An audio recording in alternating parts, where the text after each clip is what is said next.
The Tom Woods Show, episode 1159. Prepare to set fire to the index card of allowable opinion. Your daily dose of liberty education starts here. The Tom Woods Show. Folks, if you are not on my legendary email list, you are missing out on all sorts of inner circle goodness. Hop on that list and get a free ebook at the same time over at tomsfreebooks.com. Hi, everybody. Tom Woods here. Today we're taking on an unusual topic, but one that I think is of general interest, and that is this question of whether racism and white supremacy are responsible for the victory of Trump. It turns out that the numbers, when you look at them, about who actually voted for him and in what numbers and where, just don't hold up if you're going to maintain that thesis. The evidence just is not there. It's just a bunch of anecdotal stuff. But in terms of the hard evidence, it is not there. But the social science literature is full of all kinds of confident statements to the effect that racism and white supremacy were the driving factors behind the Trump victory. Now, frankly, as you know, on this show, I hardly ever talk about U.S. presidents. I didn't talk about Obama really at all in the first couple of years of the podcast, and I've talked about Trump primarily to criticize his foreign policy. But otherwise, everybody else is talking about presidential policy, so I talk about other things. So it's not like I have any particular dog in this hunt. I don't really talk about presidents all that much. I talk about old presidents because I'm a historian. But current events, I'd rather talk about other things. But on this, the politicization of academia is a perennial issue of importance, whether Trump is president or anybody else. And I think it needs to be addressed and looked at. And joining us to talk through this is Musa al-Gharbi, who is the Paul F. Lazarsfeld Fellow in Sociology at Columbia University. He is widely published. He's also a member and research associate of Heterodox Academy. I'm sure we'll find a moment to talk about that. I'm going to link to his work on this subject at tomwoods.com/1159. We'll also link to his website. Musa, welcome to the show. Thank you for having me. I saw your article in the American Conservative, and then I read your scholarly piece. What's the name of the periodical again? The American Sociologist. The American Sociologist, right. I've got them both open here. There is a Thomas Wood you refer to, who wrote something, I think, in the Washington Post. I'm a different person altogether. I have an S at the end of my name, but I thought, I wonder if he thinks that's me. But anyway, all right, I want to talk about your piece, not because I'm particularly a cheerleader of Trump or any president for that matter, but just because like you, I'm concerned about academia, and I want standards to be observed, and I want there to be a respect for facts, and we got to just go where the facts take us, and that doesn't really seem to be the case in a good deal of the social science literature dealing with the election of Trump. And I think that's the position you're coming from as somebody you're in sociology. You want to see your discipline flourish, and it's not going to flourish if people view it as nothing but political hackery. Is that right? Yeah, absolutely. I'm not a Trump supporter either. In fact, there's this strange thing where if you criticize people who are critical of Trump, they assume it must be because you're for Trump yourself. So the idea of sort of dispassionate analysis is like largely lost in a lot of social research fields and in actually journalism. But I think that it's to our detriment. Again, I'm in one of the most progressive fields out there, and I usually also publish in progressive outlets myself. But I feel like it's a real problem for our discipline that a lot of research is, one, very activist-oriented, but activist-oriented in a way that undermines the actual quality of the research and, in fact, its impact as well. It's funny because what they're doing is very similar to the neocon approach to people who are opposed to, say, the war in Iraq. It's to say, well, you must support Saddam Hussein. Yeah. No, why would you think that? It has nothing to do with it whatsoever.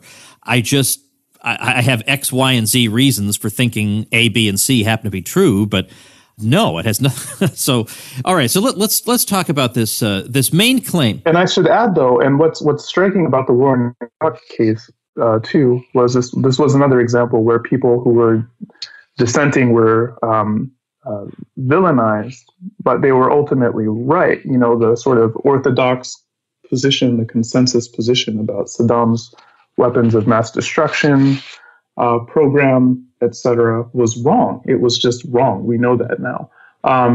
And so this is another case where the Iraq example is actually telling, because there is these histories of people adopting a very coherent view, and anyone who dissents from that view is demonized, but often they're ultimately vindicated. Now, let's get into this main claim that we've heard over and over again, that Donald Trump got elected because white people in America rose up. They rose up to take their country back after 8 years of an interloper in the White House, and they were going to assert their interests at the ballot box. And what was Clinton going to do in the face of a white tsunami like this? And what's interesting is what you've done in both your piece at the American Conservative and in the scholarly piece is all you're doing is just laying out the raw data. You don't even need any commentary, just lay out the raw data. So what's interesting, I think, to me, and I bet surprising to a lot of people, is to realize that the numbers they think are so are actually not so in terms of who voted for Trump, from where, and how did Trump's white vote compare to Romney's, and how did his vote among non-whites compare to Romney's? Not almost, I would say the exact opposite of what people would be led to believe about all those metrics happens to be the case. Yeah, absolutely. As I point out in the American Sociologist piece, Trump got a lower share of the white vote than Mitt Romney did. White turnout was stagnant compared to the previous cycle, and lower than in 2008. Obama, far from the election being a referendum on Obama or what he allegedly represents, Barack Obama remained popular, throughout the cycle. And in fact, even as Trump and Clinton's own popularity plummeted over the course of the cycle, Barack Obama became more popular and remains popular even 2 years into Trump's presidency. You can go point by point. And the most striking thing about this, the reason why it's so damning, is because a lot of these studies, these correlational studies and other studies, are supposed to be explaining why people voted, but they aren't addressing the actual data about that they're supposed to explain, right? So they're supposed to explain a certain electoral outcome, but they aren't actually engaging with the data that they're supposed to be explaining. So they're in fact confounded by that very data. And I focused on race in this paper, but actually you could do the same thing with gender. So for instance, Hillary Clinton actually got the lowest share of the female vote of any Democrat of the last 20 years other than John Kerry. And you can actually go on a lot of these metrics with women too. You can make the exact same kind of argument. So despite the fact that the election is, in addition to the sort of race frame, is being depicted as this Trump won because of misogyny and sexism, et cetera. You could do the same kind of analysis that I did in the American Sociologist on race. You could do that same thing on gender, actually. And I have an article coming out soon that's going to demonstrate that as sort of a proof of concept piece. I'm just looking at the key bullet points because I read the American Sociologist piece, and then I've got this TAC piece in front of me. The bullet points on the subject of race seem pretty decisive to me. I mean, first of all, Obama's popularity, you say, remained high throughout the 2016 cycle. So the idea that this was some kind of a rejection of Obama by angry white people just doesn't seem to hold. His popularity grew over the course of the campaign, while Trump's and Clinton's kept falling. Obama is still popular, even over a year into the Trump presidency. He wins. Now, this is an interesting point. He wins a larger share of Hispanics and Asians than his predecessor, along with the largest share of the black vote of any Republican since 2004. And at one point in at least one of these articles, you speculate that actually the decisive factor that may have put Trump over the top was not, in fact, angry whites, but could, in fact, have been the edge that he enjoyed among non-whites vis-a-vis Romney. Yeah, because he won a smaller share of the white vote than Romney. The reason he was able to win was likely because of these gains that he made among people of color. And I should add, another thing that's striking about this whole narrative is that Barack Obama actually did much better with whites than Hillary Clinton did. So yeah, I mean, this narrative is problematic.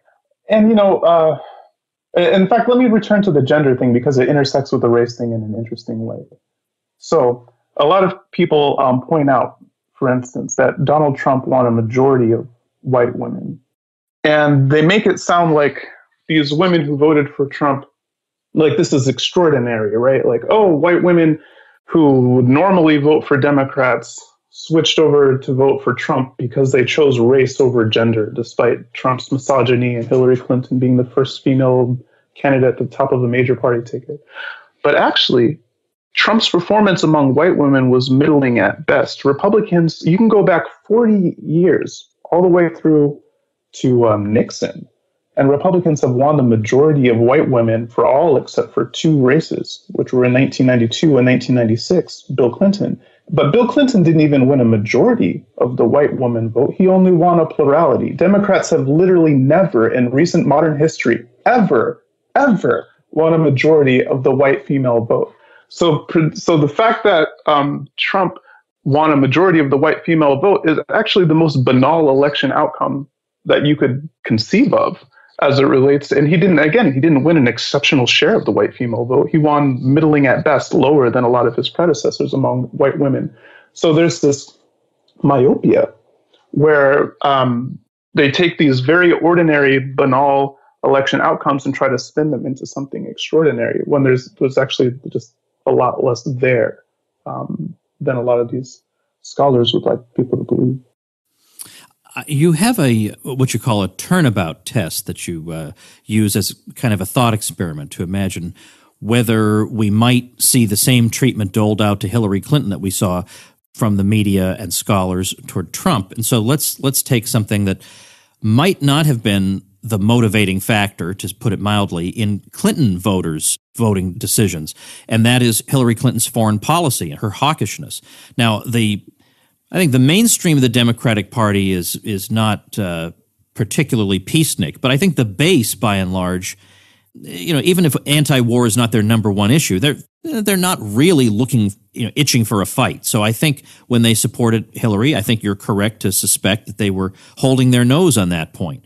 But then the question becomes, well, why couldn't Trump voters have been holding their nose about, some of his controversial comments? Well, why do we indulge Hillary Clinton and her voters and demonize Trump's voters? I don't know if that there's an answer to that. Yeah, absolutely. So that test, the turnabout test, was invented by Philip Tetlock, who's just phenomenal. So the basic idea behind it is you take a certain frame of analysis that you're using to study one phenomenon, and you change the group that this analysis is referring to, and see if your views on that form of analysis, of that structure of analysis, and its legitimacy change in a dramatic way depending on who you're studying. And if they do, then that's a sign that your research design is probably biased, and you need to rethink the way you're analyzing this question. So yeah, absolutely. With regards to Hillary Clinton and war, I mean, she was one of the most hawkish candidates. Even on the Republican side, when there were 16 Republicans in the field, she was more hawkish than basically any of them, except for maybe Lindsey Graham. And I mean, like, a long record of hawkishness that goes all the way back to her time as First Lady, when she was taking a very active stance in favor of a number of interventions. There has literally never been a conflict that was proposed or brought forward in Hillary Clinton's whole public life that she was like, we shouldn't do that. That's a bad idea. In fact, to the contrary, she was very staunchly for pretty much all of these conflicts, again, from the stuff in Yugoslavia in the 90s to Iraq and Afghanistan during the Bush administration, to during the Obama era, Syria, trying to create an intervention in Syria, spearheading the U.S. efforts to intervene in Libya, trying to strike a confrontational position with Russia and urging us to be involved in Ukraine, Iran, similarly. So yeah, I mean, there's basically never been a war that Hillary Clinton didn't like, and this is a well-known part of her stance. Even during the campaign, she made it central to her campaign. So it's not like it's a peripheral issue. Like her Democratic National Convention, uh, American flags everywhere, veterans talking, all of this stuff, war generals talking. All these themes about being strong and taking the fight to our enemies. And a lot of commentators after the convention talked about how it seemed more like a Republican event than a Democratic event. And she, bragged on the campaign trail about her support from people like Henry Kissinger. So it was like very central to her identity as a politician. But we don't say, oh, look, she has this really long record as a hawk. And it's very central to who she is, even in this campaign.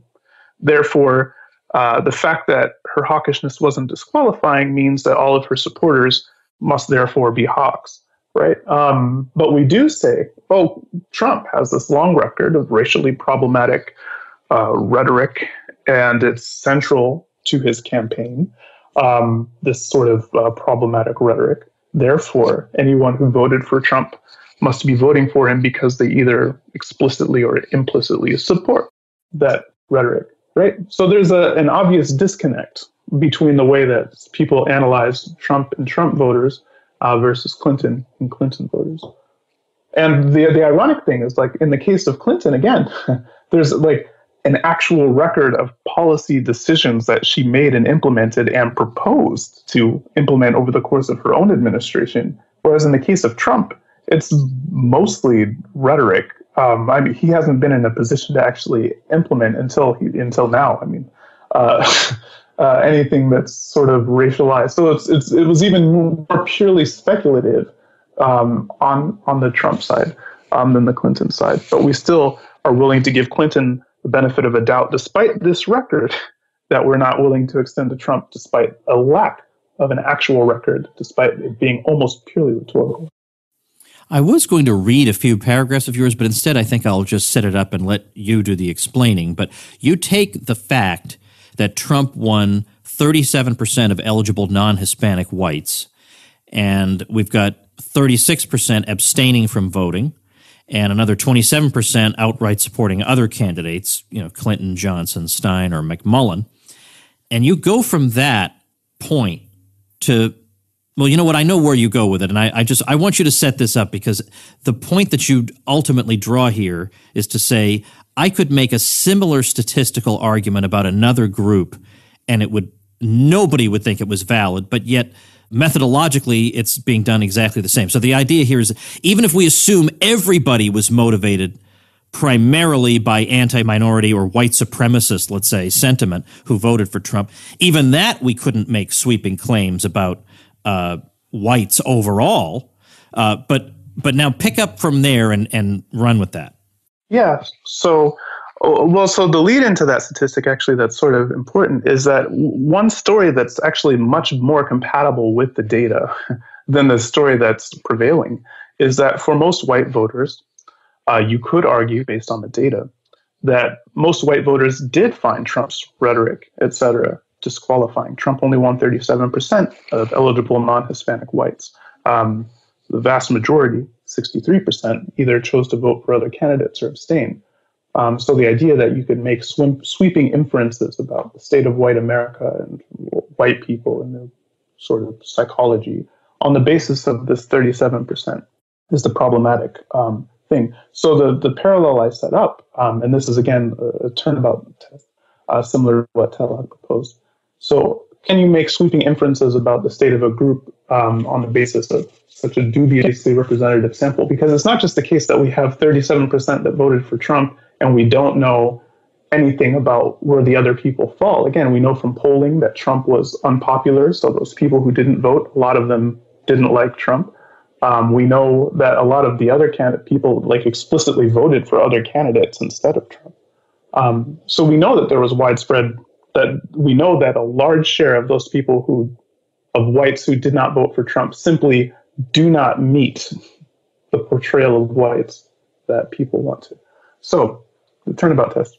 if you wanted to, about the same share of whites who voted for Trump, you could say is about the same share of black men who are expected to do time in the carceral system over their lives. So according to Bureau of Justice statistics, about 1/3 of African American men can expect to do time in the carceral system over the course of their lives. But none of us would think it's appropriate if we saw a black man like me to assume that they were a criminal. And in fact, as we saw in Starbucks and other instances like that, in those instances where that does happen, there is widespread condemnation of it because we recognize it is totally inappropriate to make those kinds of sweeping generalizations on the basis of a sample that we know is non-representative. Most black men are not criminals. But we think that it's perfectly okay to impute that most whites are racist on the basis of the fact that 37% of whites, of eligible non-Hispanic white voters, voted for Donald Trump. And that's so even if we assume that 100% of those voters were purely driven by racism and they had no other motive, or even that was just their primary motivation, we still wouldn't be able to make sweeping generalizations about whites or declare some epidemic of racism that Trump's election would represent. But in fact, we know that a lot of the people, again, who did vote for Trump were driven primarily by other issues. We know that many of them condemned Trump at length, at least those sorts of comments at length, very explicitly, but voted for him either because there were other priorities that they thought were sort of more pressing, just like a lot of Democratic voters voted for Hillary Clinton, knowing that if she was elected, she was going to be killing people in the Middle East and other parts of the world, but they had other priorities that were more pressing.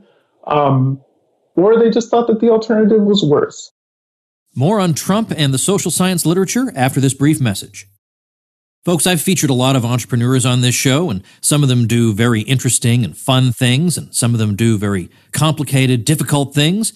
But I'll tell you something, one thing that you can all do that's super easy, that's going to make your life better and make you more marketable and successful, is to head over to Skillshare.com/Woods and get access to over 20,000 classes on subjects that will make you a more in-demand professional or a more successful entrepreneur. These are subject areas ranging from animation, film production, fine art, graphic design, illustration, music production, all the way over to accounting, business analytics, entrepreneurship, finance, leadership, management, marketing, productivity, even areas like web development, mobile development, culinary, crafts, and more.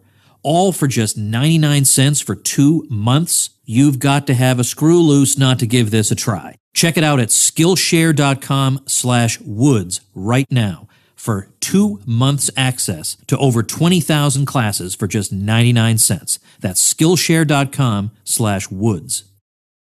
How would you respond to a critic of your discipline?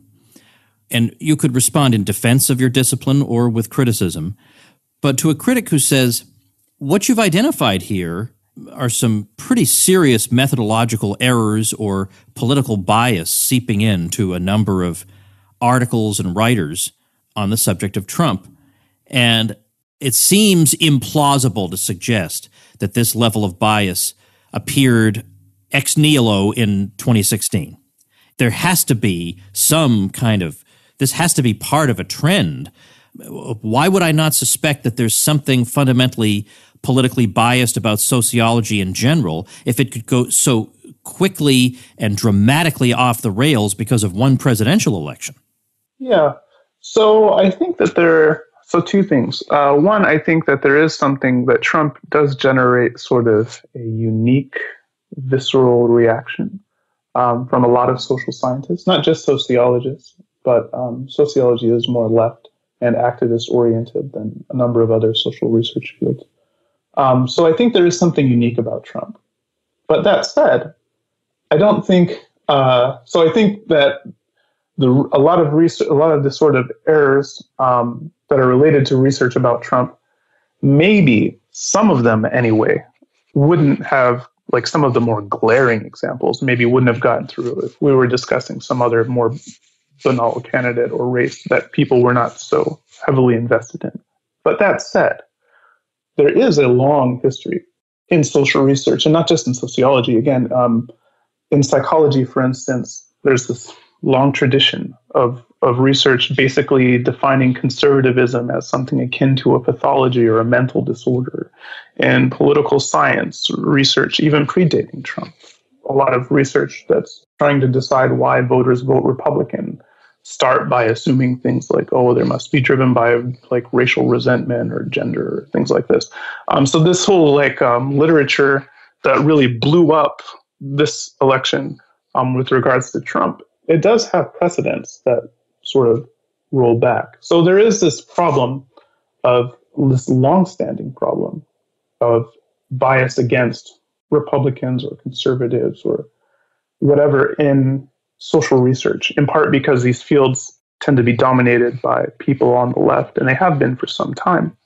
And so, and that influences the research on a number of levels, from how problems are framed, including from how issues are framed and understood, from the tools and methods of analysis they use to how they interpret the data that they're presented with. I mean, on every level. And it's not that conservatives are necessarily or libertarians or anyone who would necessarily be more objective or dispassionate. My guess is if the field was overwhelmingly dominated by conservatives, you would see the same kinds of errors skewing in the other direction. The problem is that the fields have grown too homogenous, and whenever you see the kind of homogeneity that you see in social research fields today, it creates problems like this, where you can have these misinformation cascades, where problematic assumptions don't get checked, where glaring errors can seep through because they confirm the picture of the world that people already believe or that they want to believe. And so the real solution here, or what needs to happen, is that there just needs to be more robust engagement in these fields, and especially on political issues, controversial political issues, with people who are not inclined to share the sort of, who don't have the same priors and commitments as the predominant view in the field. I mean, I also, again, hate Trump, but I don't. I won't say I hate Trump. That's overstated. I mean, I am no fan of Trump. We'll put it that way. Fair enough. But I don't share the same kind of team mentality, tribal mentality with, the Democrats or whatever, because I'm not like a super partisan sort of person, and So this is what there needs to be, is more engagement with people who are skeptical, who don't share the same priors and commitments. And the sort of homogeneity in social research fields is a big problem. Before I let you go, I note that you are a research associate with Heterodox Academy. Can you explain what Heterodox Academy is all about and why you are associated with it? Sure. So Heterodox Academy is a consortium of, right now, about 2,000 professors and graduate students who recognize that there's a problem in social research related to this sort of uniformity of commitments and perspectives. And so what we want to try to do is help foster more diversity, viewpoint diversity, and broadly construed. That includes political diversity, but also diversity in terms of socioeconomic diversity.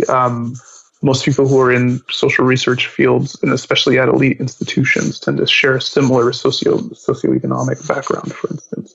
So socioeconomic diversity and racial diversity and gender diversity and diversity of nationality, because again, immigrants, for instance, also tend to have radically different understandings of a number of social issues than sort of native-born progressive Americans might.